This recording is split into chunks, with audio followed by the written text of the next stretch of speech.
Okay जी, कल हमने बात की थी फाइनेंशियल और कॉस्ट के दरमियान जो डिफरेंस होता है, उसमें किसी का कोई सवाल? किसी का कोई सवाल? जी, किसी का कोई सवाल, कोई कन्फ्यूजन? ओके जी, चलें जी, आगाज़ करते हैं। अभी कोई एक हफ़्ता तकरीबन, ये वाला जो वीक है, हमारी कुछ बेसिक्स जो हैं वो रहेंगी। हम बेसिक्स के मुतालिक बात करेंगे और बाकायदा जो हमारे चैप्टर का आगाज़ है वो इंशाल्लाह नेक्स्ट वीक से होगा। ठीक है, तो अभी जो बेसिक्स हैं वैसे वो किताब में तो मौजूद हैं, तो किताब आप ले लीजिए। एक हफ़्ते तक मुझे किताब की ऐसा ज़रूरत नहीं है, बट स्टिल आप लोग बुक्स जो हैं वो अपने पास अरेंज कर लें। ओके, तो फ़िलहाल जो, जी भाई, नहीं नहीं, वो आप वो सर भट्टी और मेरी इकट्ठी की किताब है, तो आप वो किताब ले सकते हैं। क्रिस्टन की किताब है कॉस्ट की, वो किताब आप ले लीजिए। ओके, अभी नहीं आई, चलें इस वीक में आ जाएगी। चलिए जी, आगाज़ करते हैं हम। बिल्कुल बेसिक्स है। ये कुछ बातें आपने पहले पढ़ी होंगी, इसलिए ज़रा तहम्मुल से सुन लीजिएगा अगर आपको पता भी हैं तो। कुछ इंट्रोडक्शन टू अकाउंटिंग में आप लोगों ने ये बातें पढ़ी होंगी। टाइप्स ऑफ बिजनेसेस पढ़ा हुआ है कि नहीं? ओके, कितनी तरह के होते हैं? 3 तरह के होते हैं। जी, कौन कौन से? ये बीच में ज़रा बात इधर उधर निकली थी। एक होता है जी ट्रेडिंग बिजनेस,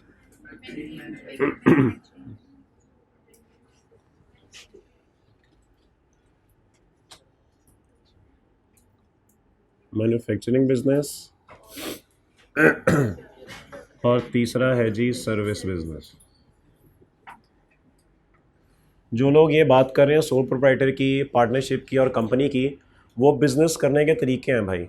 ठीक है, वो टाइप्स नहीं है, वो बिज़नेस करने के तरीके हैं कि अगर आप बिज़नेस करना चाह रहे हैं तो लीगल स्ट्रक्चर आपने क्या ऑप्ट करना है। ओके, उसमें आप सोल प्रोप्राइटरशिप अकेले बिज़नेस भी कर सकते हैं, उसमें आप लोग पार्टनरशिप किसी के साथ मिलकर बिज़नेस भी कर सकते हैं, या फिर आप कंपनी बनाकर बिज़नेस भी कर सकते हैं। ठीक है जी, तो वो टाइप्स ऑफ बिज़नेस नहीं है, वो बिज़नेस करने के तरीके हैं, वेज ऑफ डूइंग बिज़नेस। ये हम टाइप्स की बात कर रहे हैं और इसमें 3 चीज़ें आएंगी: ट्रेडिंग, मैन्युफैक्चरिंग और सर्विस बिजनेस। आप लोगों ने जो इंट्रोडक्शन टू अकाउंटिंग पढ़ी थी उसके अंदर जो आप लोगों का ज़्यादा फोकस था वो यहाँ पर था। ठीक है जी, ट्रेडिंग।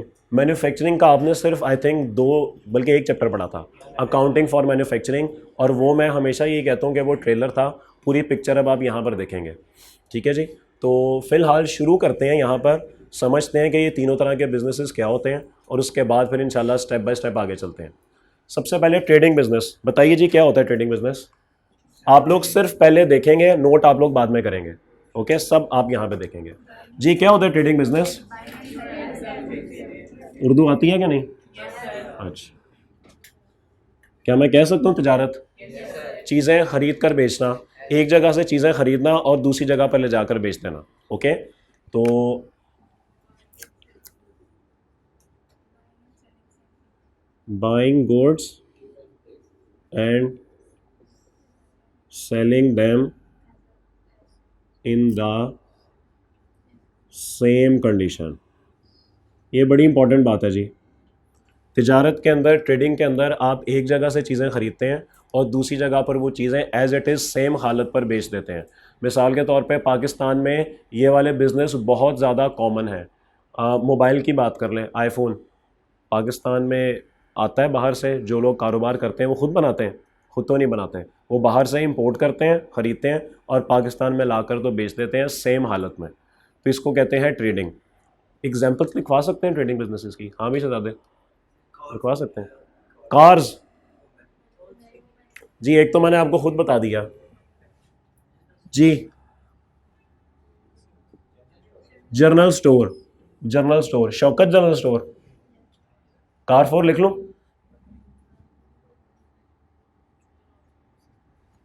पता है इसका क्या नहीं?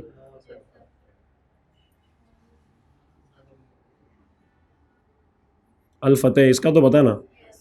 हाँ जी, और इसके अलावा नहीं, जलासंस कुछ चीज़ें बनाकर भी बेचता है। ठीक है, कुछ पोर्शन उसके अंदर वो भी होता है जो उसने खरीदा होता है। चलें, आप लोगों की पुरजोर जनरल स्टोर ये लें। अमेज़ॉन यहाँ पर नहीं आएगा, उसकी वजह मैं आपको थोड़ी देर बाद बता देता हूँ। दराज भी आप लोग कहेंगे, अमेजोन भी कहेंगे, इन दोनों की बात मैं आपको बाद में समझाऊंगा, वो यहाँ पर नहीं आएगा, दैट इज समथिंग एल्स। और इसके अलावा ट्रेडिंग की क्या मिसाल हो सकती है?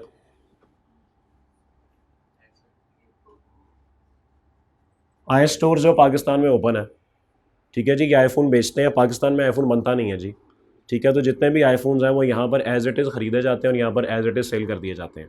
तो ये कुछ मिसालें हैं। मेरे ख्याल में कॉन्सेप्ट आप लोगों को क्लियर हो गया कि ट्रेडिंग बिजनेस होता क्या है। ट्रेडिंग बिजनेस में किसी का कोई सवाल? चूँकि ये बातें आपने पहले पढ़ी हुई हैं, इसलिए मेरे ख्याल में बस एक मुनासिब सा वक्त लगाना चाहिए जी। और कोई सवाल? Any question? Any question? अब आते हैं जी काम की बात पे। मैन्युफैक्चरिंग बिजनेस क्या होता है? मैन्युफैक्चरिंग बिजनेस चीज़ें बना कर बेचना, चीज़ें बना कर बेचना, ठीक है जी। क्या बना कर बेचना जी? क्या क्या मतलब होगा इसका? Okay, raw material is purchased and transferred into finish goods for the purpose of selling, ठीक है जी। यहाँ पर रॉ मटेरियल ख़रीदा जाता है, उसको प्रोसेस किया जाता है और फिनिश गुड्स में कन्वर्ट कर दिया जाता है, ठीक है। इसकी मिसालें बेशुमार हैं, जितने भी पाकिस्तान में रेस्टोरेंट्स हैं वो सारी इसकी मिसाल है, ठीक है। रॉ मटेरियल एक चिकन की हालत में होगा, लेकिन जब उसको वो प्रोसेस कर देंगे, मैन्युफैक्चर कर देंगे, तो उससे कोई फिनिश प्रोडक्ट बन जाएगी। गाड़ियाँ इसकी मिसाल है, ठीक है। बेकरीज़ इसकी मिसाल है। तो काफ़ी सारी मिसालें आपको इसकी नज़र आएंगी। तो हम यहाँ पर लिख सकते हैं ऑटोमोबाइल मैन्युफैक्चरिंग कंपनीज़, ऑटोमोबाइल कहते हैं गाड़ियाँ बनाने वाली, ऑटोमोबाइल कंपनीज़। और इसके अलावा क्या हो सकता है जी? जी बिल्कुल आ सकती है, शुगर कंपनीज बिल्कुल, फर्नीचर, फर्नीचर में इंटरवुड, जी बिल्कुल, टेक्सटाइल हो सकता है जी, एट्सेट्रा एट्सेट्रा। ये तमाम चीज़ें इसके अंदर आएंगी। यानी कि अगर इन दोनों में एक फ़र्क निकाला जाए, इसमें चीज़ों की हालत नहीं बदलती, इसमें चीज़ों की हालत बदल जाती है। बात समझ आ गई? क्रिस्टियन कॉलेज इधर आएगा कि इधर आएगा?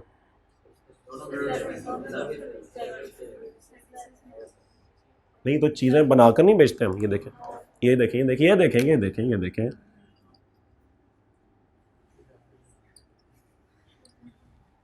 एफएससी वाले सीए नहीं बन जाते?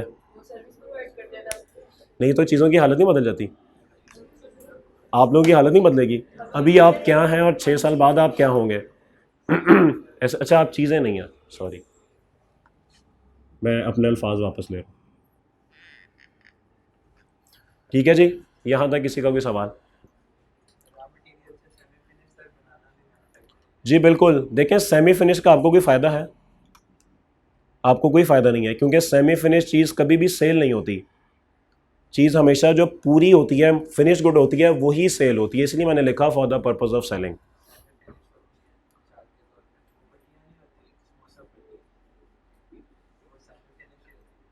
यार वो एक बड़ी लिमिटेड सी चीज़ है, ठीक है, एक्सेप्शंस आर ऑलवेज देयर, लेकिन ज़्यादातर मैंने समोसे बिकते ही देखे हैं। मैंने किसी को ये नहीं कहा कि जा पट्टियाँ दे दे। तो ठीक है, आपकी बात दुरुस्त है, बिकता तो फिर सब कुछ ही है, लेकिन जो शख्स फिर वो बेचता है ना, उसके लिए वही फिनिश गुड है, उसके लिए फिर वो सेमी नहीं है। क्या ख्याल है? एक शख्स का काम ही यही है कि उसने वो समोसे की पट्टियाँ बेचनी है, तो उस शख्स के लिए तो फिर वही फिनिश गुड है ना। क्या ख्याल है आपका उसके लिए? अब इवन ये भी आप समझें कि ये रॉ मटेरियल ख़रीद रहे हैं, किसी शख्स से ही ख़रीद रहे हैं ना, तो उस शख्स के लिए रॉ मटेरियल फिनिश गुड है। बात समझ आई कुछ? तो हो सकता है जैसे ये गोश्त की दुकान होती है, उसके लिए तो वही रॉ मटेरियल फिनिश गुड है, लेकिन रेस्टोरेंट वाले के लिए वो रॉ मटेरियल बन जाता है। तो एक अगर रॉ मटेरियल किसी के लिए है, तो किसी ना किसी के लिए तो फिनिश गुड है। तो इसलिए ये साइकिल चलता रहेगा ऐसे। तो बहरहाल दोनों में फ़र्क ये है कि यहाँ पे चीज़ों की कंडीशन चेंज नहीं होगी, लेकिन यहाँ पे चीज़ों की कंडीशन चेंज हो जाएगी। बात समझ आती है? अब आते हैं आखिरी सर्विस बिजनेस पे। जी, सर्विस बिजनेस क्या होता है जी? सर्विस प्रोवाइड कर, यार कोई लॉजिक बताओ, सर्विस प्रोवाइड कर जी। इंटेंजिबल, और इसके अलावा? ये पढ़ा हुआ है आप लोगों ने, तो बताएं फिर क्या होता है। यार इतने मुश्किल मुश्किल लफ्ज़ कहाँ से आ रहे हैं आप लोगों को जी? और कोई डेफिनेशन इसकी बता सके? नहीं। सर्विस बिजनेस में बेसिकली इसको कहते हैं खिदमात। ओके, उर्दू में कहा जाता है खिदमात। भाई दो चीज़ें सर्विस बिजनेस के लिए बहुत ज़रूरी हैं, एक है जी टाइम, वक्त, और एक है जी स्किल। सर्विस बिजनेस के लिए इन दो चीज़ों का होना बहुत ज़रूरी है। ओके, मिसाल के तौर पे अगर मैं यहाँ पर मौजूद हूँ, आपको टाइम दे रहा हूँ, और अगर मुझे कॉस्ट आती है तो ही मैं आपको सर्विस दे पाऊँगा। अगर मैं यहाँ पर मौजूद हूँ मगर मुझे कॉस्ट नहीं आती तो मैं सर्विस नहीं दे पाऊँगा। या अगर मैं यहाँ पर मौजूद ही नहीं हूँ लेकिन मुझे कॉस्ट आती है तब भी मैं सर्विस नहीं दे पाऊँगा। तो इसका मतलब है इन दोनों चीज़ों का इकट्ठा होना बहुत ज़रूरी है किसी भी सर्विस के लिए। एक डॉक्टर है, डॉक्टर क्लिनिक में मौजूद होगा और उसको इलाज करना आता होगा तभी वो आपको सर्विस देगा। अगर वो क्लिनिक पे मौजूद नहीं है लेकिन इलाज करना आता है तो कैसे सर्विस देगा? या वो क्लिनिक पे तो मौजूद है लेकिन उसको इलाज करना नहीं आता तब भी सर्विस नहीं देगा। इट मीन्स ये दोनों चीज़ें सर्विस बिजनेस के लिए बहुत ज़रूरी हैं। वक्त भी होना चाहिए और स्किल भी होनी चाहिए। ठीक होगी बात? उसके बाद जो आप लोगों ने बातें की थी वो दुरुस्त की थी कि सर्विसेज आर इंटेंजिबल, ये नज़र नहीं आती। तो बिल्कुल दुरुस्त है जी, नज़र नहीं आती। अगर हम इसकी मिसाल लें तो वो क्या हो सकती है जी?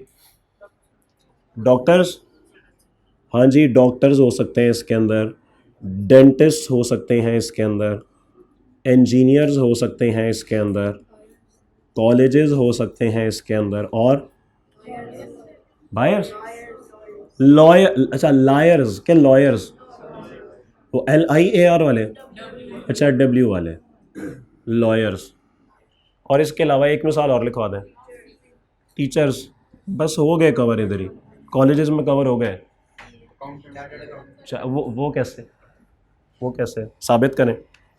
साबित करें, टेक साबित करें। अपना टाइम और स्किल देते, स्किल होती है चार्टर्ड अकाउंट।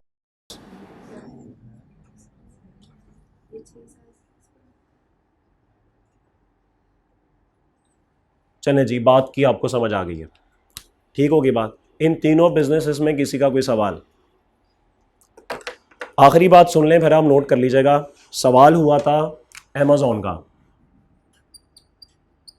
या अगर अमेज़ॉन आप लोगों के लिए मुश्किल लग रहा है, मेरे जैसे हैं आप लोग, तो दराज की बात कर लेते हैं। दराज सबको पता ना क्या होता है? वो ड्रॉर नहीं, जो वेबसाइट है daraz.pk है शायद। अच्छा, daraz.pk, ये किधर आएगी तीनों में से?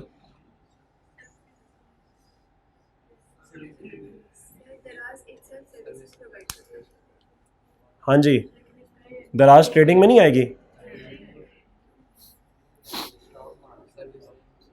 सर्विस में आएगी। वजह? जी बिल्कुल, दराज एक्चुअली सर्विस बिजनेस है, ये ट्रेडिंग नहीं है। क्यों? दराज एक ऐसा प्लेटफॉर्म है जिस पे आपने अपना अकाउंट बनाया है और आप अपनी चीज़ें बेच रहे हैं। आप अभी दराज की वेबसाइट ओपन करें, अपना लॉगिन पासवर्ड बनाएं, अपनी जो प्रोडक्ट्स हैं फॉर सेल लगा दें इसके ऊपर, तो इसका मतलब है सेलर आप हुए, दराज नहीं है। क्या ख्याल है? और जो शख्स दराज की वेबसाइट पे आपकी चीज़ें खरीदेगा वो बायर है। तो सर चीज़ें तो ये सेल कर रहा है और चीज़ें तो ये बाय कर रहा है, दराज किधर गया? दराज तो नहीं बेच रहा, दराज तो नहीं खरीद रहा। दराज सिर्फ और सिर्फ एक प्लेटफॉर्म प्रोवाइड कर रहा है इन दोनों लोगों को कि जो शख्स चीज़ें बेचना चाह रहा है और जो शख्स चीज़ें खरीदना चाह रहा है वो हमारी वेबसाइट पे आके देख ले। बायर्स को सेलर मिल जाएंगे, सेलर को बायर मिल जाएंगे। तो ये सिर्फ और सिर्फ एक सर्विस बिजनेस है, ये ट्रेडिंग बिजनेस नहीं है। हाँ, अगर दराज खुद से भी कोई चीज़ें बेच रहा है तो फिर उतना पोर्शन ट्रेडिंग में मैं कह दूंगा कि चला जाएगा। लेकिन जो चीज़ें इस तरीके से सेल हो रही हैं ये सारी की सारी इनकी ट्रेडिंग है, मान ली बात, इसकी सर्विस है। तो अमेज़ॉन भी एग्जैक्टली सेम है कि अमेज़ॉन सिर्फ आपको एक प्लेटफॉर्म प्रोवाइड कर रहा है, आपको सर्विसेज प्रोवाइड कर रहा है, वो ट्रेडिंग नहीं कर रहा। ट्रेडिंग तो वो लोग कर रहे हैं जिन्होंने उसके ऊपर अपना लॉगिन बना के, अपना स्टोर बना के, तो वहाँ से चीज़ें सेल कर रहे हैं। Sorry, stock exchange? हाँ जी, स्टॉक एक्सचेंज बेसिकली वहाँ पे शेयर्स की ट्रेडिंग हो रही है ना। तो कंपनी ने अपने शेयर्स जो हैं वो वहाँ पे लिस्ट कर दिए हैं। अब मैं शेयर खरीदूंगा, आप बेचेंगे, आप खरीदेंगे, मैं बेचूंगा, वो ट्रेडर तो फिर हम हुए, वो स्टॉक एक्सचेंज का इससे क्या ताल्लुक है? वो तो बस एक इदारा है, एक प्लेटफॉर्म है, वो तो आपको सर्विस प्रोवाइड कर रहा है। जी बिल्कुल, वो सर्विसेज में आएगा, लेकिन जो बंदा शेयर खरीद बेच रहा है वो ट्रेडिंग में आ जाएगा। और इसके अलावा कोई सवाल? कौन है? कौन है? अच्छा, सांवल होता साहब जी। ऑयल रिफाइनरी कंपनी जी। जी जी, फिर तो ट्रेडिंग हो गया ना वो। तो जितना पोर्शन एज इट इज़ बेच रहे हैं वो ट्रेडिंग है, जितना पोर्शन बनाकर बेच रहे हैं वो मैन्युफैक्चरिंग है। और ये बात इस क्लास में वैसे करनी नहीं चाहिए, लेकिन मैं आपकी तसल्ली के लिए कर देता हूँ कि उन दोनों की टैक्सेशन भी डिफरेंट है। जो ट्रेडिंग वाला है उसको कानून भी ट्रेडिंग की नज़र से देखता है, और जो मैन्युफैक्चरिंग वाला है उसको कानून भी मैन्युफैक्चरिंग की नज़र से देखता है। ठीक है, तो ये दो सेपरेट बिजनेस है। एक बंदा ट्रेडिंग प्लस मैन्युफैक्चरिंग दोनों काम कर सकता है। Both are allowed. और भी सवाल? सब अच्छा है यहाँ तक? अब आप नोट कर सकते हैं।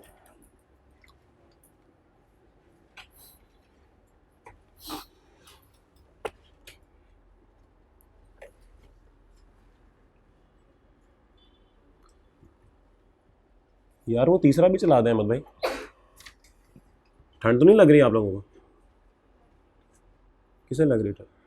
ओ यार कर दे यार बंद अहमद भाई, ये वाला बंद कर देते, इधर ठंड लग रही है उनको, वो ज़रा फुल पीक पे चला दें।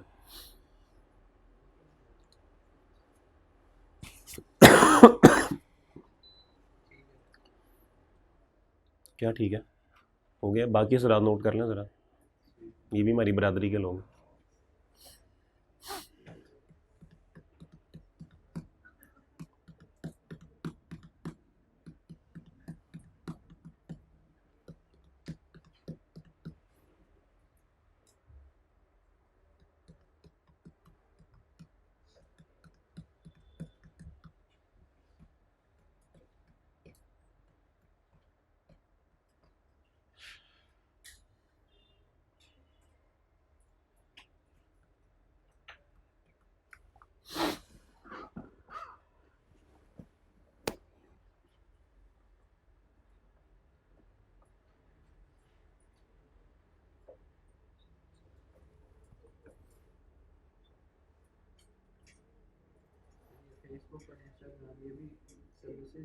फेसबुक और इंस्टाग्राम, ये तो गुमराही है दोस्त।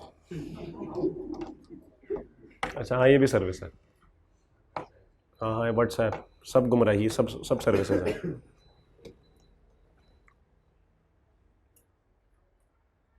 बंद कर दिए सारे जी। नोट हो गया भाई, चलें आगे। No sir.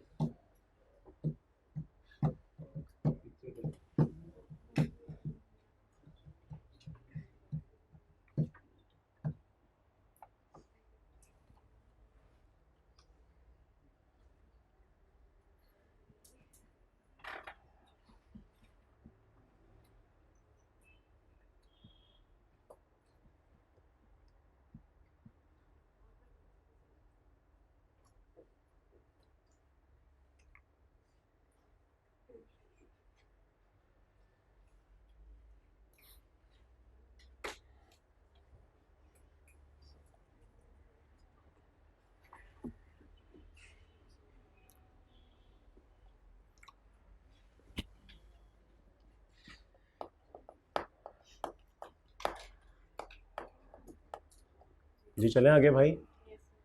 कर लिया नोट आप सबने? बता दूं? बता दूं? नोट कर लिया?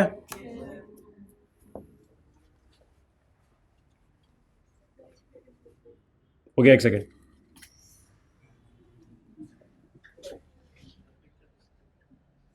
मेरी किस?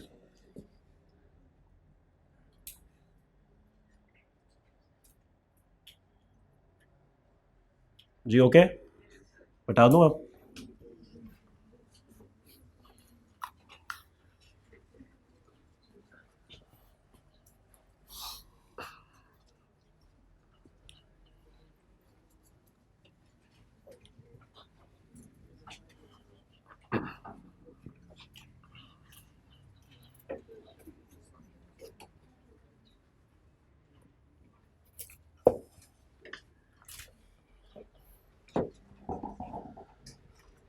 कॉस्ट अकाउंटिंग आप पढ़ रहे हैं, आप लोगों ने IS2 पढ़ा हुआ है पहले।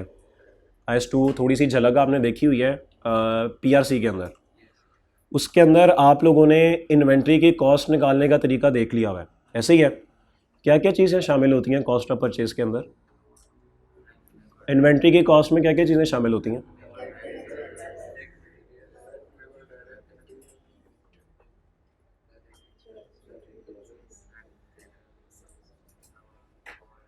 नहीं भूल गया सारा कुछ? अभी पेपर पास नहीं हुआ आप लोगों का, रिजल्ट आना है अभी, अभी नहीं भूलना। पास हो तो फिर भूलना है। अच्छा चलें छोड़ें, आप लोगों को पता नहीं याद है कि नहीं। देखिए आप लोगों ने पढ़ा था IS2 इन्वेंट्रीज। इसके अंदर हमने इन्वेंट्री की कॉस्ट निकालने का तरीका देखा था, और उसमें हमने देखा था एक तो इन्वेंट्री की परचेज प्राइस, ये कॉस्ट का पार्ट बनती है, और दूसरी चीज़ होती है ऑल डायरेक्टली एट्रीब्यूटेबल एक्सपेंसेस। इन दोनों चीज़ों को टोटल करेंगे तो इन्वेंट्री की कॉस्ट आ जाएगी। 2 मिनट के लिए मान लें कि आपका ट्रेडिंग बिजनेस है। अगर आपका ट्रेडिंग बिजनेस है तो क्या परचेज प्राइस आपको मिसाल के तौर पे पता होगी कि मैंने एक चीज़ 100 रुपये की खरीदी है, और फैक्ट्री तक लाने के लिए, फैक्ट्री तो सॉरी होगी नहीं, दुकान तक लाने के लिए 50 रुपये लगे हैं, तो आपकी टोटल कॉस्ट 150 हो जाएगी। ये तो बहुत आसान काम है। तो इसका मतलब है ट्रेडिंग बिजनेस के अंदर परचेज कॉस्ट निकालना इतना ज़्यादा कोई मुश्किल काम नहीं है। मानते हैं इस बात को? PRC के अंदर आपका फोकस सिर्फ ट्रेडिंग के ऊपर था क्योंकि वो आसान चीज़ें थी, लेकिन इस चैप्टर, इस सब्जेक्ट के अंदर, कॉस्ट एंड मैनेजमेंट अकाउंटिंग के अंदर हमारा फोकस रहेगा मैन्युफैक्चरिंग के ऊपर। ओके, हमारा फोकस मैन्युफैक्चरिंग बिजनेस पर रहेगा। ट्रेडिंग बिजनेस की बात ना होने के बराबर है, बल्कि समझे है ही नहीं। यहाँ पे ट्रेडिंग बिजनेस की आपके साथ कोई बात नहीं होगी। जैसे आपको इंट्रो वाले सर ने कहा होगा कि अकाउंटिंग के अंदर हम सर्विस की और मैन्युफैक्चरिंग की बात ही नहीं करेंगे, हम सिर्फ ट्रेडिंग की बात करेंगे, और पूरा सेशन ट्रेडिंग की बात होती रही, सवाए वो आखिरी एक चैप्टर अकाउंटिंग फॉर मैन्युफैक्चरिंग के, अदरवाइज ट्रेडिंग की बात हुई। यहाँ पर ट्रेडिंग की बात नहीं होगी, यहाँ पे through out the session manufacturing की ही बात होगी। बात समझ आ रही है? तो इसका मतलब है कि आज के बाद, अब से जितनी भी बातें होंगी, जब भी मैं बिजनेस का नाम लूँगा, तो आपने समझना है कि हम मैन्युफैक्चरिंग बिजनेस की ही बात कर रहे हैं। हम ट्रेडिंग बिजनेस की कोई बात नहीं करेंगे, क्योंकि वो एक आसान चीज़ है, और आप लोग आसान चीज़ों के लिए नहीं बने, आप तो मुश्किलात के खिलाड़ी हैं माशाल्लाह। ओके, तो हम मुश्किल बातें करेंगे जिसका ताल्लुक ICAP के साथ है। वो आपसे इस सब्जेक्ट में सिर्फ मैन्युफैक्चरिंग बिजनेस की बात करेगा, वो आपसे ट्रेडिंग बिजनेस के बारे में बात नहीं करेगा। हाँ, सर्विस बिजनेस की बात ज़रूर करेगा, लेकिन उसका चैप्टर एक और है, job batch and service costing. जब वो चैप्टर आएगा तो तब की बात तब करेंगे। अदरवाइज जब भी बात होगी वो सिर्फ और सिर्फ मैन्युफैक्चरिंग बिजनेस की होगी। क्या ये बात दुरुस्त है? तो आज के बाद हमारे लिए जो हमारा सगा भाई है वो मैन्युफैक्चरिंग बिजनेस है, ट्रेडिंग इज़ सौतेला फॉर अस, तो उसको आपने इग्नोर करना है। अब क्लियर होगी बात? चलें जी, अब शुरुआत होने लगी है मैन्युफैक्चरिंग बिजनेस की। मैन्युफैक्चरिंग बिजनेस आप लोग सिर्फ बोर्ड पे देखेंगे, नोट करने का वक्त आपको मिल जाएगा।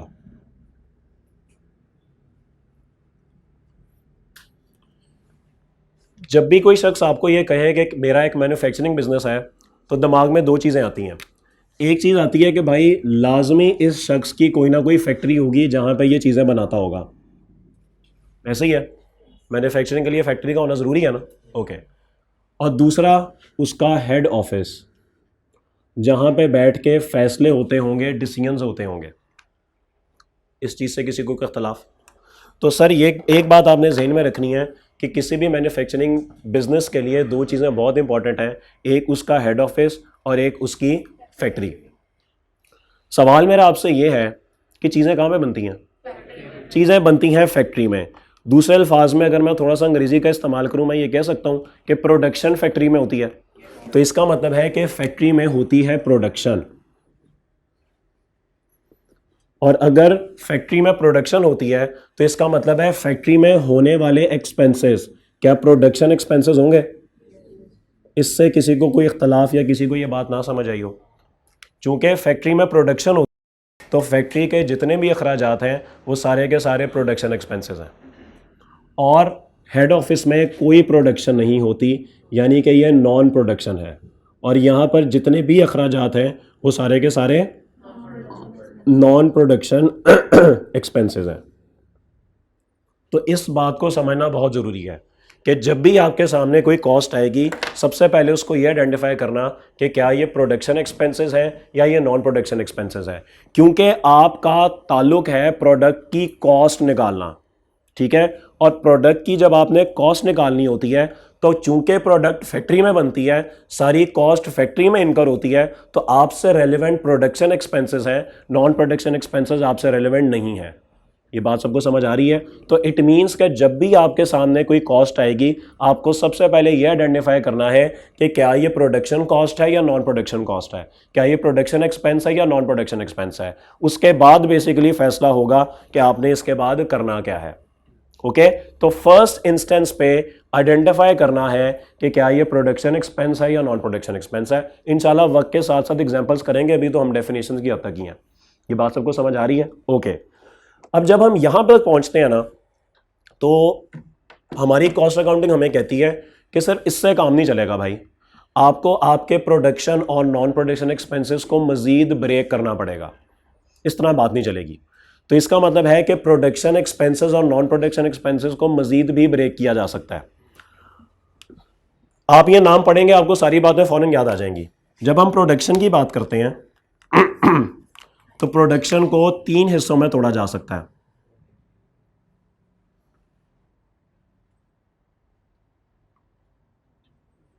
हाँ जी, कुछ याद आया? क्या याद आया? क्या याद आया? मटेरियल सर डायरेक्ट नहीं, मैंने भी डायरेक्ट की तो बात ही कुछ नहीं की। मेरी नज़र में तो डायरेक्ट और इनडायरेक्ट में ज़मीन आसमान का फ़र्क है, तो इसलिए भी डायरेक्ट इनडायरेक्ट की कोई बात नहीं करनी। अभी तो मैंने सिर्फ अपने प्रोडक्शन एक्सपेंसेस को कहा है कि फैक्ट्री में जो मेरे प्रोडक्शन एक्सपेंसेस होते हैं वो 3 तरह के होते हैं। अगर कोई चौथी तरह का होगा तो आपने मुझे बता देना है। मेरे हिसाब से फैक्ट्री के अंदर एक तो रॉ मटेरियल आता है जिसको हम प्रोसेस करके फिनिश गुड बनाते हैं। दूसरा, उस मटेरियल को फिनिश गुड्स में कन्वर्ट करने के लिए कुछ लेबर होती है जी, जिसको मैंने कोई तनख्वाहें या लेबर वेजेस पे करनी होती हैं। और तीसरा, बिजली, पानी, gas, telephone, insurance, repair and maintenance, फलाने फलाने अखराजात हो रहे होते हैं। तो मेरे हिसाब से तो फैक्ट्री में 3 ही अखराजात होते हैं, 3 तरह के होते हैं। कोई चौथा अगर है तो आप मुझे बता दें, मैं भिजवा देता हूँ उलमाए कॉस्ट को, वो भी ऐड कर देंगे इसके अंदर। इसके अलावा कोई ख़र्चा?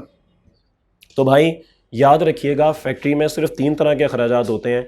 एक मटेरियल का होता है, एक लेबर का होता है जो हमने लोगों को तनख्वाहें देनी होती हैं, और एक ओवरहेड्स का होता है। इससे किसी को कोई इख्तलाफ? तो सिर्फ 3 तरह के होते हैं।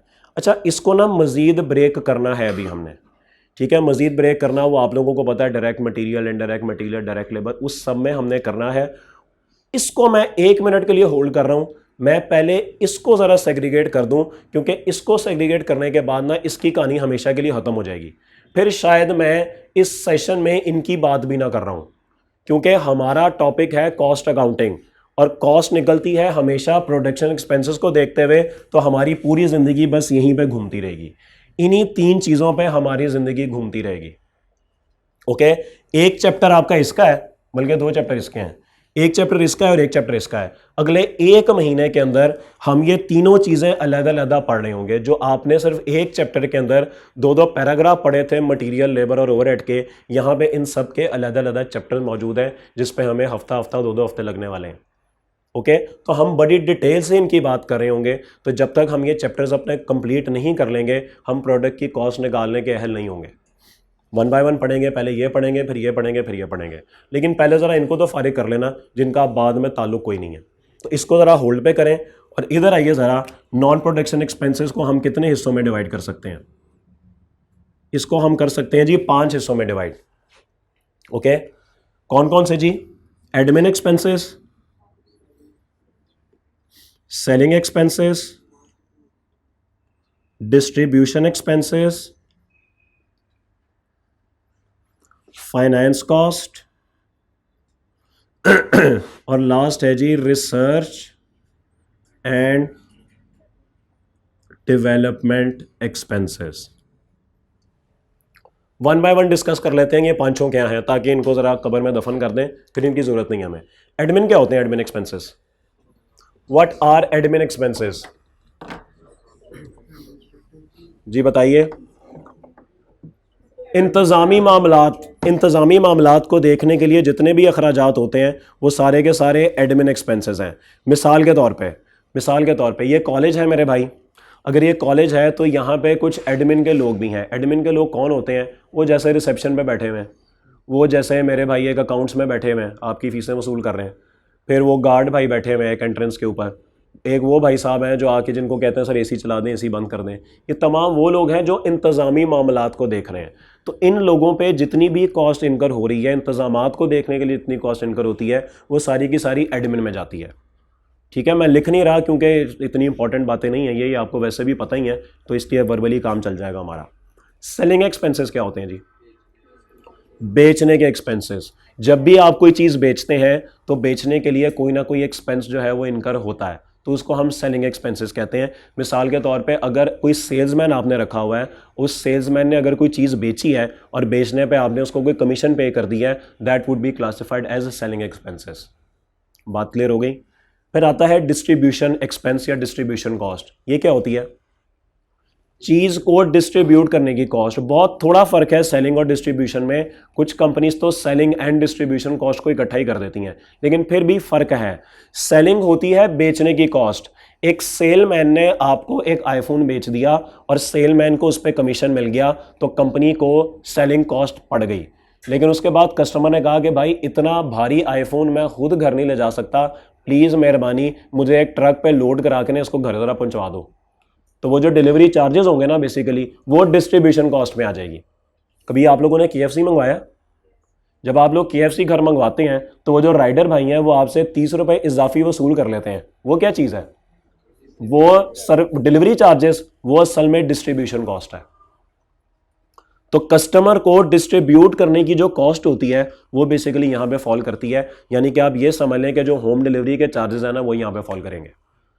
ठीक है, तो सेलिंग होती है सिर्फ बेचने की कॉस्ट, और आप तक पहुंचाने की कॉस्ट डिस्ट्रीब्यूशन कॉस्ट। बात समझ आ गई? वो सब अच्छा है। What is finance cost? Interest cost. अच्छा, अगर आप लोग एक दिन सीए क्वालिफाई कर जाएंगे, कभी सोचा सीए क्वालिफाई कर जाएंगे? ये कभी ख्वाब देखा है? क्या क्या करेंगे सीए क्वालिफाई करके? कभी सोचा है? सीए क्वालिफाई जिस दिन होगा, जिस दिन हमें सुबह 8:30 बजे मैसेज आएगा, congratulations you have pass your final examinations and now eligible to call yourself a chartered accountant. आपको पता है ये मैसेज आता है, इस तरह का एक मैसेज आता है, तो सर क्या तासुरात होंगे? कभी आप लोगों ने सोचा? क्या मेरा भाई बड़ा खुश है कि क्या तासुरात होंगे मेरे भाई के? क्या क्या करेगा उस दिन मेरा भाई? खुशी से खुदकुशी तो नहीं कर लेगा? क्या तासुरात होंगे? वैसे जिस दिन सीए बन गए तो क्या करना है उस दिन? नहीं, अभी नहीं सोचा, अब इमेजिन ही नहीं किया कि हम कभी क्वालिफाई कर पाएंगे, या ये नहीं इमेजिन किया कि आगे क्या करना है। अभी इतने आगे की नहीं सोचा। किसी ने सोचा हो कि सीए हो गया ना तो ये काम करूंगा? एनीवन? ये कह रहा है शादी करूंगा। तू कर ले, तू बताएं जी। हाँ जी, नहीं कोई भी नहीं सोचा, कभी कभी नहीं सोचा सीए करके ये करेंगे जी? फॉर्म में रहेंगे, फॉर्म बनाएंगे। अच्छा, जब आप लोग इंशाल्लाह सीए कर जाएंगे ना तो नौकरी ढूंढेंगे, यही करेंगे ना। नौकरी ढूंढेंगे तो नौकरी मिलेगी आपको फाइनेंस मैनेजर की। फाइनेंस मैनेजर क्या होता है? ये वो बंदा होता है जो कि कंपनी के फाइनेंसेस को मैनेज करता है, कंपनी के पैसे को मैनेज करता है। इसको बेसिकली फाइनेंस मैनेजर बोलते हैं। आप सब फाइनेंस मैनेजर आज भी हैं। पॉकेट मनी मिलती है ना घर से 50 रुपए महीने के, मैनेज नहीं करते उसे? मैनेज करते हैं ना, तो फाइनेंस मैनेजर तो आप भी हैं। बस फर्क इतना है कि आज आप पर्सनल फाइनेंस मैनेजर हैं, कल को आप कॉर्पोरेट फाइनेंस मैनेजर बन जाएंगे। बस ये फर्क है। तो पैसे को आप आज भी मैनेज करते हैं, पैसे को आपने तब भी मैनेज करना है। तो जब आप फाइनेंस मैनेजर बन जाएंगे तो क्या आपको तनख्वाह मिलेगी कि मुफ्त मारी लगी हुई है? तनख्वाह मिलेगी। कितनी तनख्वाह मिलेगी मेरे भाई को सीए क्वालिफाई करके? कितनी वो देंगे? वो उन्होंने 2,000 रुपया दे दिया तो कर लेगा ज्वाइन? फिर भी कोई अपना स्टैंडर्ड तो होना चाहिए ना। पाकिस्तान में ही होगा दोस्त, यानी तू पहली नौकरी 2.5 लाख रुपए की करेगा। लरसना शुरू हो गई है दोबारा। 2.5 लाख रुपया, ये किसने आपको कहा कि सीए कर लो तो 2.5 लाख रुपए की तनख्वाह मिलती है? पहली सर समझा रहे थे, सर ने समझाया, वैसे ही एग्जाम्पल दी होगी तो सच्चा ही हो गया। तो 2.5 लाख ही मिलते हैं आजकल? कितने मिल रहे हैं, क्या मार्केट चल रही है आजकल? हाँ भी सावल अता साहब जी, 1.5 लाख, 1,35,000। अच्छा, 80-90 हज़ार की बात करें कोई?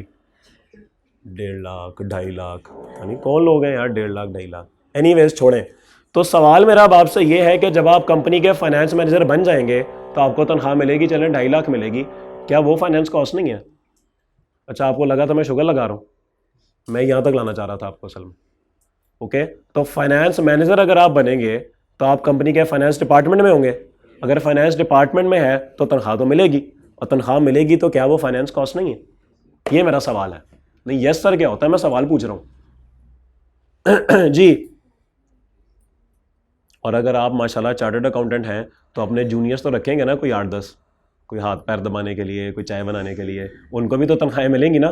किसी को 30,000, किसी को 50,000, किसी को 70,000, तो वो भी सारे फाइनेंस डिपार्टमेंट ही है। तो फाइनेंस डिपार्टमेंट की माशाल्लाह 8-10 लाख कॉस्ट तो होगी सैलरी की, तो सर क्या वो फाइनेंस कॉस्ट नहीं है?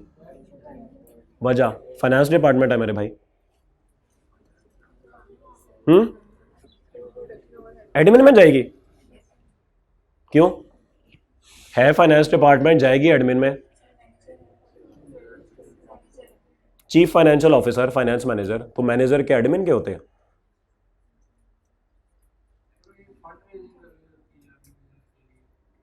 याद रखिएगा फाइनेंस डिपार्टमेंट भी एडमिन ही होता है, यह बात आपने ज़हन में रखनी है। यहां पे जो फाइनेंस कॉस्ट का मतलब है ना, जो पैसा होता है ना, पैसा, इसको अंग्रेजी में कहते हैं फाइनेंस। फाइनेंस की कॉस्ट, पैसे की कॉस्ट, पैसे की भी कॉस्ट होती है मेरे भाई।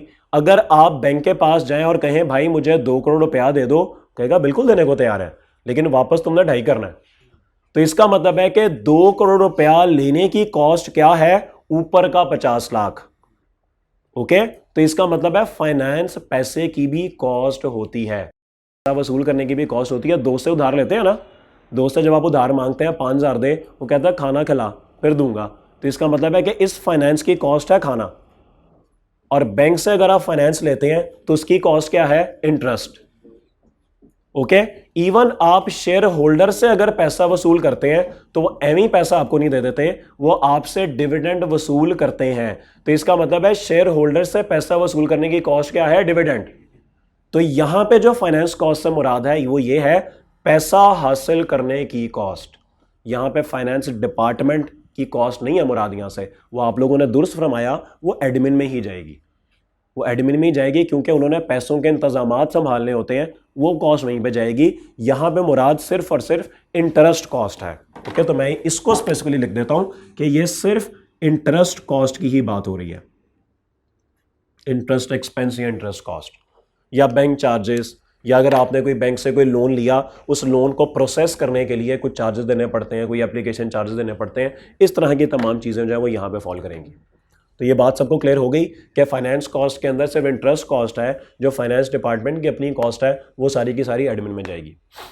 क्लियर होगी बात? वो सब अच्छा है? ओके, आखिर में आ गया रिसर्च एंड डेवलपमेंट कॉस्ट, जो कि पाकिस्तान में थोड़ी सी ज़रा ना कम ही पाई जाती है। यहाँ पे रिसर्च एंड डेवलपमेंट इतनी नहीं होती, लेकिन बहरहाल लफ्ज़ से आपको पता लग ही रहा है कि जैसे कोरोना आया था तो माशाल्लाह उस वक्त बहुत ज़्यादा रिसर्च हुई थी, पाकिस्तान के अंदर भी हुई थी, शायद बहुत ज़्यादा डेवलपमेंट भी हुई थी मेडिसिन के उसमें। तो ये जितने भी अखराजात होते हैं कोई भी नई तहकीक के लिए, वो सारे के सारे यहाँ पर जाते हैं। तो ये 5 तरह के खर्चे आपको जहाँ पे भी नज़र आ जाए, आपने इनको कहना है कि भाई ये तो हेड ऑफिस के खर्चे हैं, ये तो नॉन प्रोडक्शन एक्सपेंसेस हैं, इनका प्रोडक्ट की कॉस्ट से कोई ताल्लुक नहीं है, इनको इग्नोर करो। और इनको वैसे ही इग्नोर करना है जैसे आपके घर वाले आपको इग्नोर करते हैं, उठा के बाहर फेंक देना। ओके, बात समझ आ गई? तो आज के बाद बस ये आखिरी दिन था जब हमने नॉन प्रोडक्शन एक्सपेंसेस के बारे में बात की। इसके अलावा आज के बाद नॉन प्रोडक्शन एक्सपेंसेस के बारे में कोई बात नहीं होगी, क्योंकि इनका प्रोडक्ट की कॉस्ट के साथ कोई ताल्लुक नहीं होता। क्योंकि हम कॉस्ट अकाउंटिंग पढ़ रहे हैं, हमारा ताल्लुक है प्रोडक्ट की कॉस्ट निकालना, और प्रोडक्ट की कॉस्ट में सिर्फ ये 3 चीज़ें आती हैं, उन चीज़ों का इनसे कोई ताल्लुक नहीं है। तो उनसे आज ऐलान ताल्लुक ही कर लें कि आज के बाद हमने उनको नहीं देखना। पेपर में वो चीज़ें आएंगी, बिल्कुल आएंगी, लेकिन आपने उसको प्रोडक्ट की कॉस्ट में शामिल नहीं करना, आपने उनको इग्नोर कर देना। बात समझ आ गई? यहां तक किसी का कोई सवाल? जी, वो सेलिंग के अंदर ही क्लब हो जाती है, क्योंकि वो भी सेल करने की कोशिशें होती हैं ना, तो उसको भी लोग सेलिंग में ही डाल देते हैं। और कोई सवाल? Any other question? कोई सवाल नहीं, सब अच्छा है। अब आप लोग इसे नोट कर लीजिए ताकि मैं प्रोडक्शन कॉस्ट के बारे में मजीद बात कर सकूं।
अगर आपका कोई दोस्त क्लास में नहीं आ रहा है इस वजह से कि लेक्चर्स अपलोड हो रहे हैं, तो उसको बता दीजिएगा सिर्फ 4 लेक्चर्स अपलोड होंगे।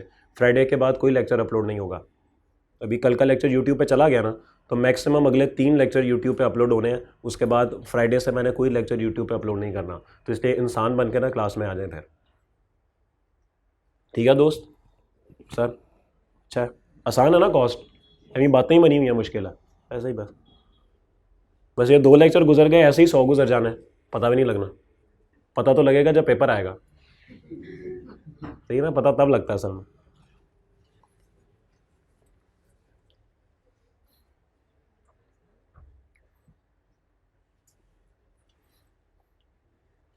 क्या नोट करी जा रहे हैं इसमें? हुआ नहीं नोट अभी? यार नोट पता नहीं क्या करी जाते हैं आप लोग। ओके, चलें आगे।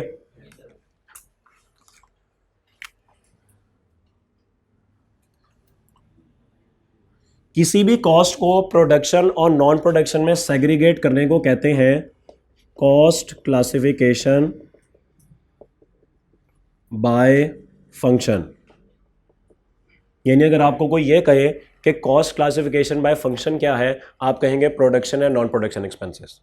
यानी अगर आपके सामने ढेर सारी कॉस्ट दे दी जाए और कह दिया जाए कि इनको बाय फंक्शन क्लासिफाई कर दो, तो आपने सिर्फ ये बताना है कि इसमें से प्रोडक्शन कौन सी है और नॉन प्रोडक्शन कौन सी है। बात समझ आ गई? ओके। और ये जो ब्लैक से लिखे हुए हैं, ये 5 ये और 3 ये, इसको कहते हैं cost classification bye elements. Cost classification bye elements, इसका मतलब है कि फंक्शंस को मजीद एलिमेंट्स में तोड़ा जा सकता है। ऐसे ही है ना? तो 2 बातें हमने आज कर ली। कॉस्ट क्लासिफिकेशन बाय फंक्शन होती है प्रोडक्शन एंड नॉन प्रोडक्शन, और कॉस्ट क्लासिफिकेशन बाय एलिमेंट्स होती है 5 वो और 3 ये।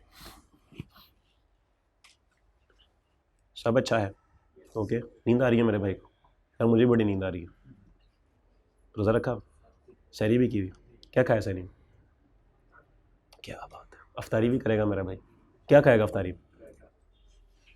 क्या खाएगा अफ्तारी में? खाना खाओगे? अच्छा, लाहौर के रहने वाले हो आप? हॉस्टल में रहते हो आप? हॉस्टल वाले देते हैं अफ्तारी? क्या अफ्तारी देते हो? खजूर होती है, शरबत। आज क्या मिलेगा? ये क्या बात हुई? नहीं पता, सरप्राइज मिलता है? नहीं तो हॉस्टल में वाकई सरप्राइज मिलता है कि आज अफ्तारी में ये होगा? मेन्यू नहीं डिसाइड होता? वाकई डिसाइड नहीं होता? होता है डिसाइड। क्या होता है आज, क्या मिलेगा? पकौड़े, 2 पकौड़े। अच्छा, और हॉस्टल में कौन कौन रहता है यहाँ पे? अस्तगफिरुल्लाह, सारी हॉस्टल के हैं? ये तो वाकई घर वालों ने इग्नोर किया हुआ। चलें जी, ठीक है, चलें जी, जो भी नसीब में होगा मिल जाएगा। आगे चले। ओके, लेकिन जी अब ज़रा प्रॉपर आगाज़ होने लगा है चीज़ों का। हम प्रॉपर अब कॉस्ट अकाउंटिंग का आगाज़ करने लगे हैं और हम ये मटेरियल, लेबर और ओवरहेड्स के बारे में बात करने लगे हैं। तो सबसे पहले हम बात करेंगे मटेरियल की। मटेरियल क्या होता है जी? तसल्ली से बात को सुनना है। एग्जाम्पल के लिए हम मैकडोनल्ड्स इनमें ले लेते हैं। ओके, मैकडोनल्ड्स हम मिसाल लेते हैं और उससे हम ये सारी बातें समझते हैं। सबसे पहले मुझे ये बताइए, अगर आपने एक दिन सोचा कि एक मैकडोनल्ड्स का फ्रेंचाइज आप भी ले लेते हैं और रेस्टोरेंट एक आप भी बना लेते हैं, क्या बेच रहे होंगे आप लोग? क्या बेच रहे होंगे आप लोग? बाइक? ओ यार, हम सिर्फ पढ़ाई की हद तक हैं दोस्त। अगर मैकडोनल्ड्स की बात करेंगे आप, तो मैकडोनल्ड्स बेचता है बर्गर। याद रखिएगा कि जो बिजनेस जो चीज़ का कारोबार कर रहा होता है, जो चीज़ बेच रहा होता है, वो उसके लिए कॉस्ट ऑब्जेक्ट होता है। ओके, होंडा के लिए कॉस्ट ऑब्जेक्ट क्या है? कार, गाड़ी। दूसरी होंडा जो बाइक्स बनाती है उसके लिए बाइक्स। ठीक है, अब मार्कर बनाने वाले के लिए कॉस्ट ऑब्जेक्ट क्या है जी? छोड़ दें पढ़ाने में। मार्कर। ये फर्नीचर बनाने वाले के लिए कॉस्ट ऑब्जेक्ट क्या है? फर्नीचर। इनके लिए कॉस्ट ऑब्जेक्ट क्या है? एसी। तो इसका मतलब है जो बिजनेस जो चीज़ बना रहा होता है वो उसके लिए कॉस्ट ऑब्जेक्ट होता है। तो सबसे पहला काम होता है कॉस्ट ऑब्जेक्ट आइडेंटिफाई करना कि असल में आप कॉस्ट निकालना किसकी चाह रहे हैं। बात समझ आ गई? तो हमने देख लिया कि हमारी एग्जांपल में जो हमारा कॉस्ट ऑब्जेक्ट है वो है बर्गर। हमने बर्गर की कॉस्ट निकालनी है। अब बर्गर की कॉस्ट में एक बात तो हम डिसाइड कर चुके कि सिर्फ प्रोडक्शन एक्सपेंसेस होंगे, नॉन प्रोडक्शन का तो इनसे कोई ताल्लुक नहीं है। तो हेड ऑफिस की जितनी भी कॉस्ट हैं, जो भी सीएफओ वहाँ पे बैठे हैं, जो भी बेचने की कॉस्ट हैं, जो भी इंटरेस्ट कॉस्ट हैं, जो भी रिसर्च डेवलपमेंट है, इनको इग्नोर करना है। और अब आपको पता लग गया कि इग्नोर कैसे करना है। कैसे करना है इग्नोर? जैसे कि घर वालों आपको करते हैं। तो इग्नोर करना आता है कि बस होना ही आता है? करना भी आता है। अच्छा, मुझे लगा शायद होना ही आता है। तो इग्नोर करना भी सीखें। इन 5 चीज़ों को हमने इग्नोर कर देना है। हमारा ताल्लुक होगा इन 3 चीज़ों से। हम कहेंगे कि इन बर्गर के लिए मटेरियल क्या है, लेबर क्या है और ओवरहेड्स क्या है। हमने बस ये 3 चीज़ें ढूंढनी है। तो सबसे पहले आगाज़ करते हैं जी, बर्गर के अंदर मटेरियल क्या होगा? सबसे पहला मटेरियल, हाँ जी रोजेदारों, क्या क्या होगा? हो मैन, और क्या होगा? नहीं, मेयोनीज। और क्या होगा? चीज, मेल्टेड चीज। और क्या होगा?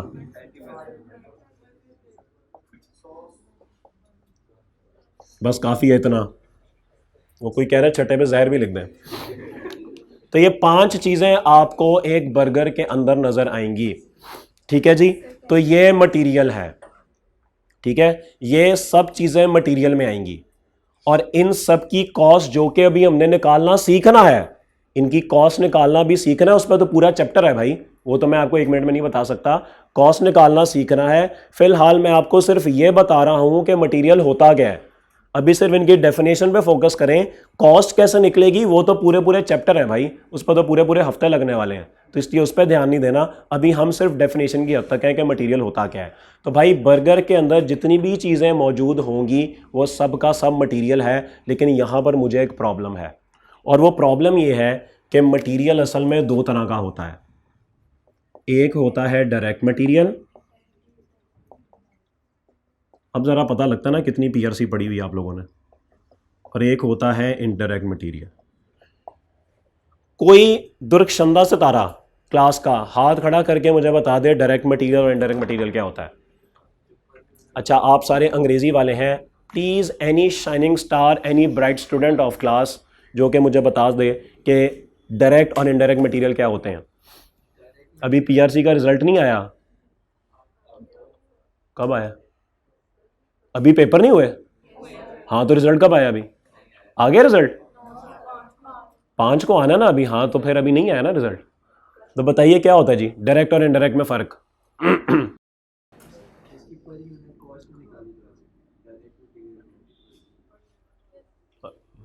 पर यूनिट कॉस्ट निकाली जा सके?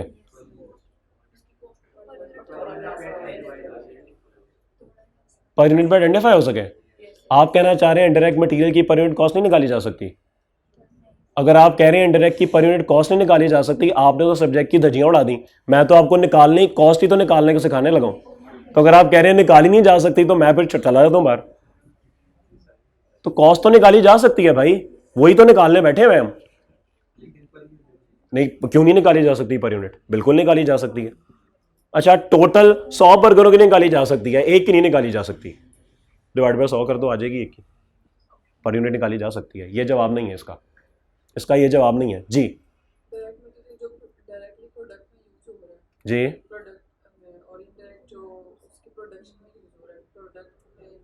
बहुत करीब करीब आंसर पहुंच चुका है, बहुत करीब करीब आंसर पहुंच चुका है। बस एक आधा लफ्ज ऐड करेंगे तो बात पूरी हो जाएगी। जी बिल्कुल, जो आपकी फिनिश गुड है, जो जो कॉस्ट उसके साथ डायरेक्टली आइडेंटिफाई हो जाती है, सॉरी, जो जो मटेरियल उसके साथ डायरेक्टली आइडेंटिफाई हो जाता है, दैट इज डायरेक्ट मटेरियल। मिसाल के तौर पे 2 मिनट के लिए इमेजिन करें कि इफ्तारी का वक्त हो चुका है और आपके सामने एक बर्गर मौजूद है। अब आप उसको देख रहे हैं, क्या आपको उसमें बन नजर आएगा? क्या आपको उसमें चिकन नजर आएगा? क्या आपको उसमें सॉस नजर आएगी? क्या आपको उसके अंदर मेयोनीज नजर आएंगी? और जो चीजें कीड़े मकोड़े आपको नजर आएंगे उसके अंदर आपको नजर आ रहे हैं। इसका मतलब है कि ये वो तमाम मटेरियल है जो कि इस प्रोडक्ट के साथ आइडेंटिफाई हो रहा है। लेकिन मेरा आपसे एक सवाल है, क्या इन चीजों के अलावा और कोई मटेरियल इस्तेमाल नहीं हुआ?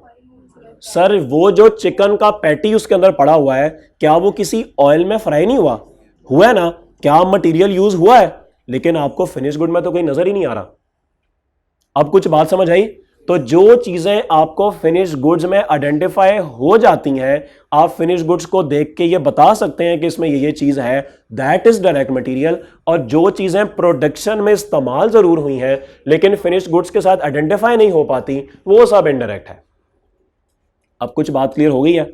सब अच्छा है? तो इसका मतलब है कि हम डायरेक्ट मटेरियल के साथ ये बात लिख सकते हैं, can be identified in the with the finished product। और इसके साथ लिखेंगे कैन नॉट बी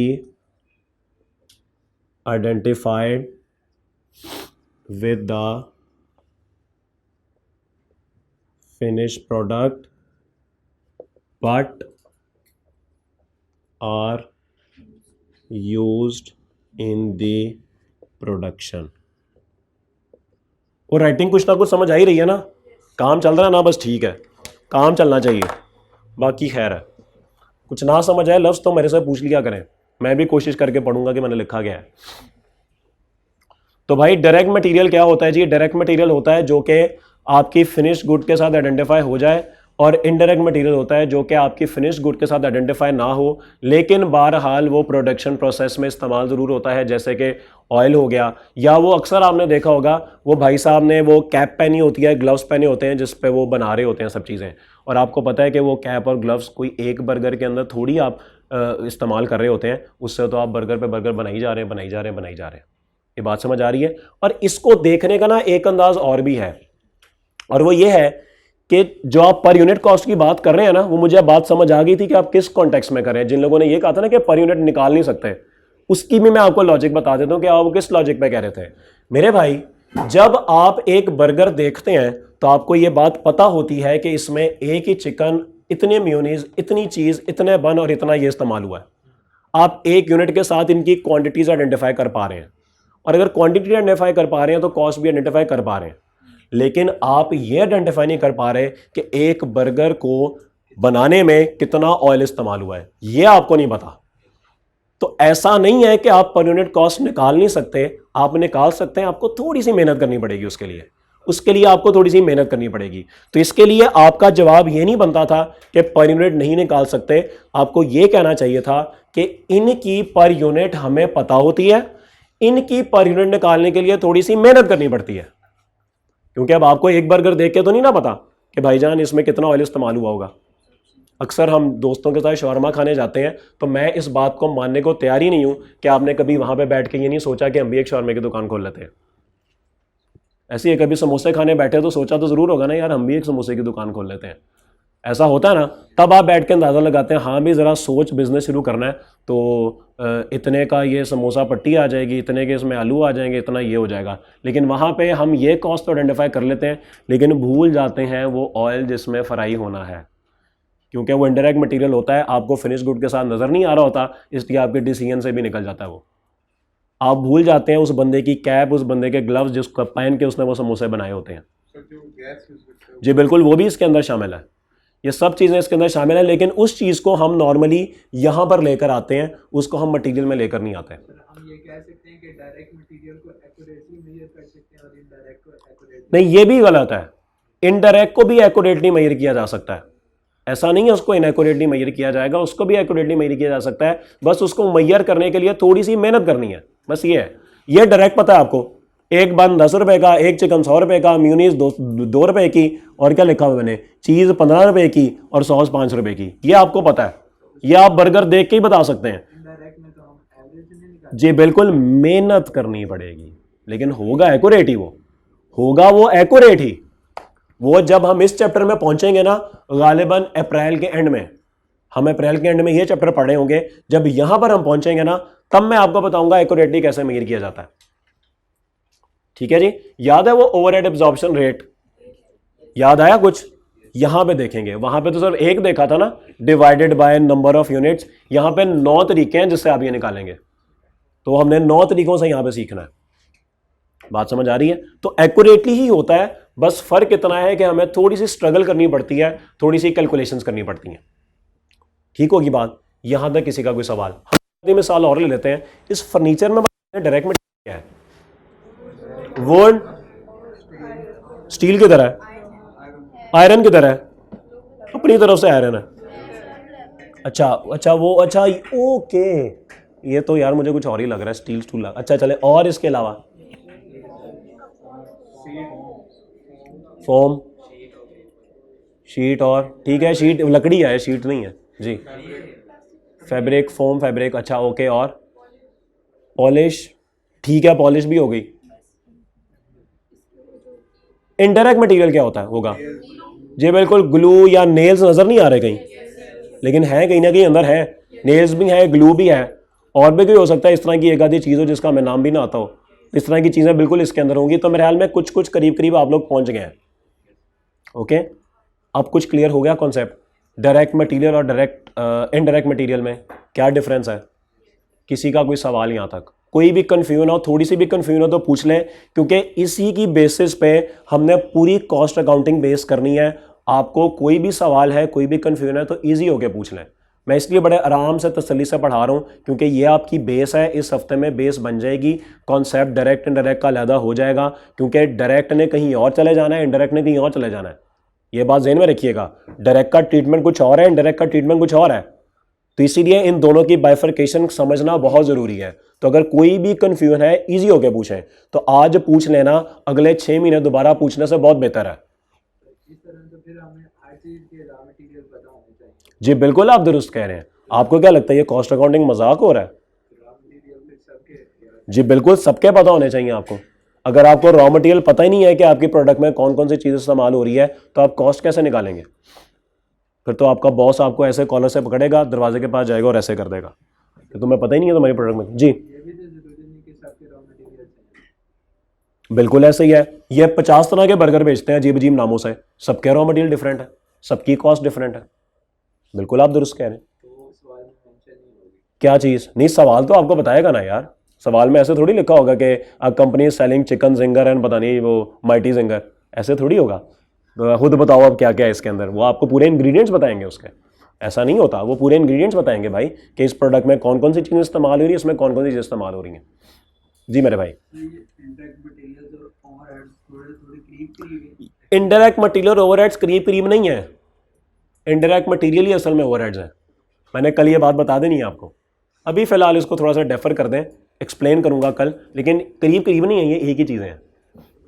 ठीक है, नहीं भी समझ आई इस बात को छोड़ दें, कल ये पूरी बात होनी है इसके ऊपर। और कोई सवाल? जी सर, कोई सवाल? सब अच्छा है यहाँ तक? ठीक है जी, इंशाल्लाह अब आपसे कल मुलाकात होगी, कल इंशाल्लाह लेबर और ओवरहेड्स की बात करेंगे। अल्लाह हाफ़िज़।